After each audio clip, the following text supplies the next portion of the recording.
Um dos principais pontos que vocês precisam entender sobre precificação de ativos e ainda mais precificação de ativos digitais é duas coisas, principalmente, tá? Atividade econômica e liquidez. Esses dois pontos são cruciais se você quiser entender para onde é que vai o preço das criptomoedas, e isso é algo que a gente está rastreando lá no Blocktrends de forma mais incisiva ainda. Quem é do Blocktrends Pro e está aí no chat sabe que a gente faz essa parte com um pouco mais de detalhe, às vezes até excessivo, mas porque faz sentido conseguir perceber as nuances que essas duas coisas que eu citei possuem, porque elas ditam a precificação.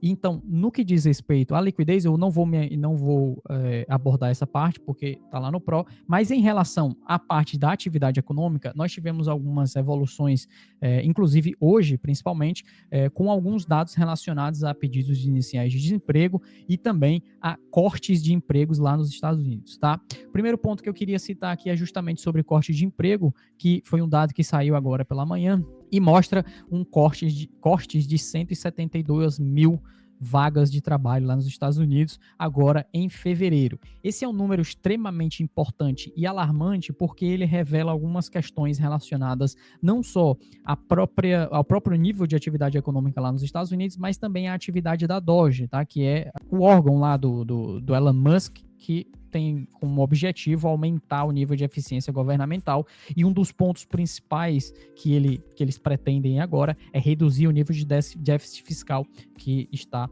atuando ali dentro da estrutura econômica dos Estados Unidos. Então, esse corte de empregos que teve lá nos Estados Unidos é, inclusive, o maior, né, então, o maior nível de cortes de empregos de 2020, quando nós tivemos aí o que todo mundo sabe que aconteceu em 2020, ali pela metade do ano. E isso daqui é bastante alarmante, porque esses dados revelam que boa parte dessa quantidade de postos de trabalho que foi retirados, né, que foi diminuídos aí no mercado, veio derivado da Doge. Então, deixa eu só pegar esse gráfico aqui para vocês, fica mais fácil de vocês observarem. Eu fiz um cálculo rapidinho sobre esses dados, e o que eu encontrei é que cerca de 37% desses cortes de trabalho foram derivados da Doge, e os outros 63% foi de outros setores, tá? Entretanto, quando a gente olha assim, a gente fala, não, mas Doge foi só uma parte e tal, né? O resto foi o mais importante. Não, de fato, a Doge foi o mais importante quando a gente separa por diversos setores. Então, você pode ver que só a Doge cortou aí mais de 60 mil vagas de trabalho, e o que é basicamente o dobro do que ficou em segundo lugar no setor de tecnologia, tá? Com cerca de 20 e poucos mil trabalhos sendo cortados.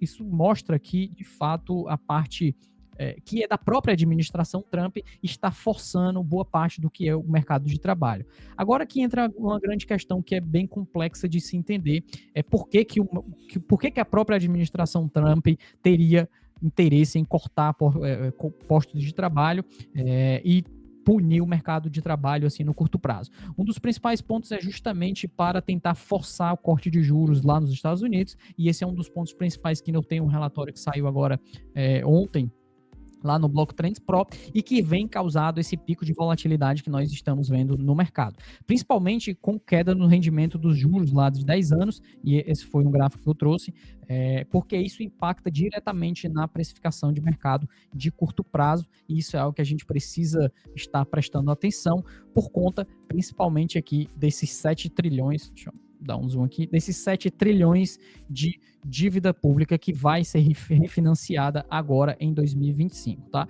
Então, os dados de atividade econômica que nós estamos vendo atualmente, eles estão em deterioração, ou seja, o mercado de trabalho está esfriando, está arrefecendo, e isso daí pode acabar impulsionando o Federal Reserve, pode acabar pressionando o Federal Reserve para cortar juros eventualmente em algum momento desse ano. Então, é por isso que, inclusive, com comentário aqui da Mônica mais cedo, sobre se a mudança no sentimento só viria com mudança no macro.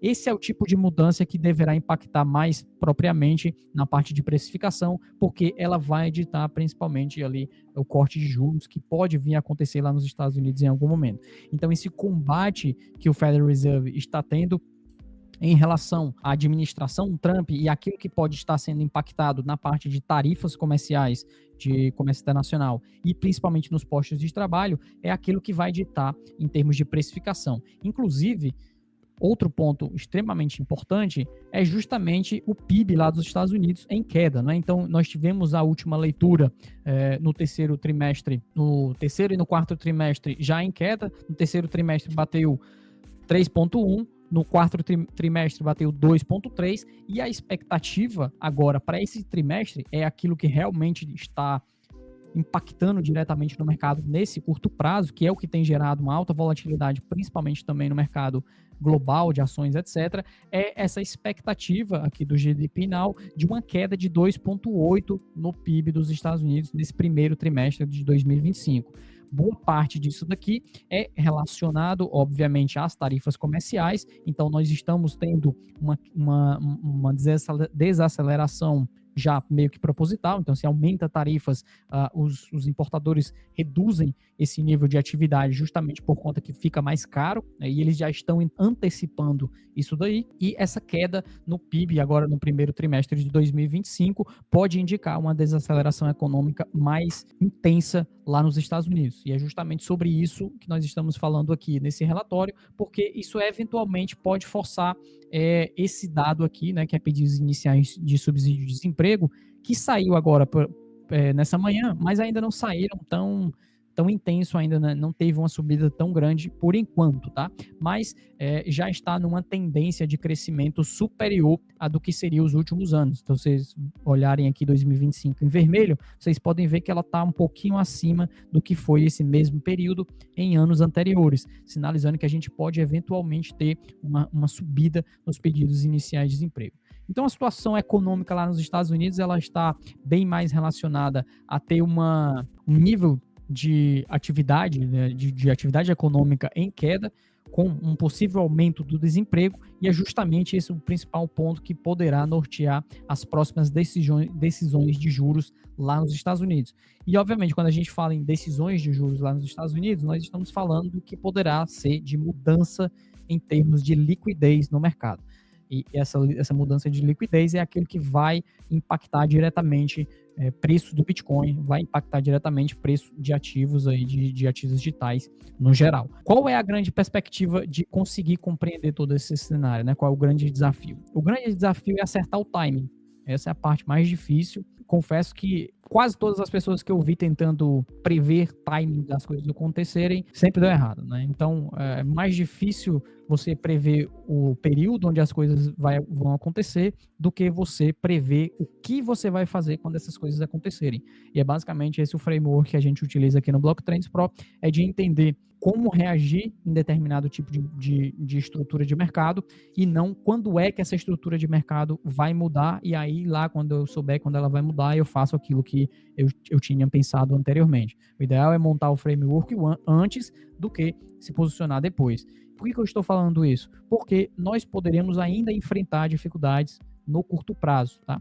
Principalmente com a possibilidade de recessões chegando em um nível mais alarmante agora no curto prazo. Eu sei que esse papo de recessão já está aí meio que sendo rolado para frente já há um bom tempo, mas hoje em dia a gente tem uma probabilidade de recessão vindo justamente com esse PIB em queda, não só lá nos Estados Unidos, mas em outras economias do mundo também. Então, inclusive, eu tinha até esse gráfico aqui, ó, probabilidade de recessão nos Estados Unidos, no Reino Unido e na União Europeia começam a dar uma pernadinha para cima aqui, por mais que ainda estejam relativamente na mesma faixa que estavam lá no ano passado. Por enquanto, isso ainda não revelou um nível mais alto de probabilidade de recessão, nós ainda não chegamos lá, mas os principais pontos, né, que fazem com que essas probabilidades subam é justamente o nível de emprego lá nos Estados Unidos, porque no momento que nós temos uma quebra no mercado de trabalho, é isso que vai fazer com que a recessão esteja totalmente instaurada.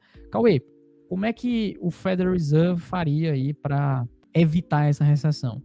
Ele faria basicamente injetando liquidez no mercado, tá? Então, no momento que nós entrarmos num cenário onde poderemos ter uma recessão ou poderemos ter um nível de desaceleração econômica que saia do controle do Banco Central dos Estados Unidos, eles provavelmente entrarão com uma política monetária mais acomodativa. E, inclusive, isso é possivelmente aquilo que a administração Trump está tentando fazer agora, tá?